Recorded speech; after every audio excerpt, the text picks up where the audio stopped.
Hi guys, kumusta? Grabe, biyahe na magigan sa Cagayan all the way here sa Sultan Kudarat. Siguro mga 8 hours. We took Grandia van, tapos karon na namin sa 4x4 hanggang Hilux going to La Palmera. Preparing for the off-road experience in La Palmera. Let's go! Okay mga kasuroy, sa bukid man siya mag-off-road ta karon. Di lalim among naagian guys, no? Naay karsada, naay libaong. It was really an adventure mga kasuroy.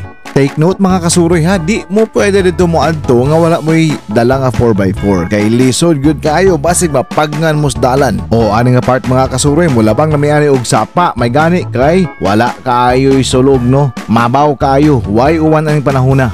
So safe ra kayo ang paglabang mga kasuroy. Kung wala mo'y 4x4 by the way, pwede kayo mo maghabalabal. But make sure nga naamoy legit nga guide.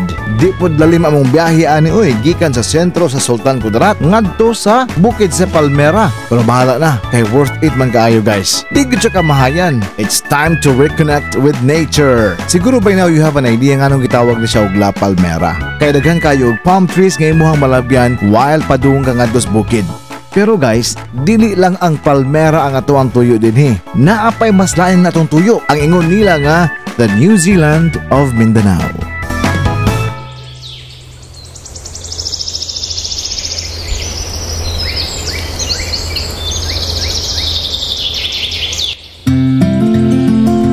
Ang Pilipinas usay gyud ka lugar nga puno kaayo og mga nindot kaayo nga talan-awon.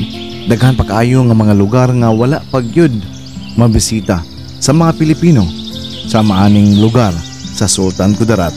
Wala gyud makawang ang amuang kahago, ang amuang pagkaway tulog ug ang sakit sa likod sa off-road experience. Pagabutinhi, tangtang ang kakapoy, wala ang duka ug napulihan kini sa pasalamat sa nindot kaayo nga experience namo dinhi sa may Sultan Kudarat. Daghan kaayo mangutana sa ako kung di ba kuno ko kapuyon ana magsuroy-suroy. Kapoy sad oy. Number 1, tungod kay mao ni ang content sa ato ang platform. Ang magsuroy-suroy, ang ipasundayag ang mga nagalain-lain nga mga nindot nga lugar sa Pilipinas. Kapoy siya kay it requires effort. Kapoy siya kay it requires time. Ug labaw sa tanan, it requires money para maadto nimo na nga lugar. Pero once naa ka na nga lugar, kinsa may kapuyon anang pagtan-aw nimo nindot kayo ang talanawon. Papas na nga kapoy oy. Mapulihan dayon og pagdayig sa unsa ka nindot sa kinaiyahan.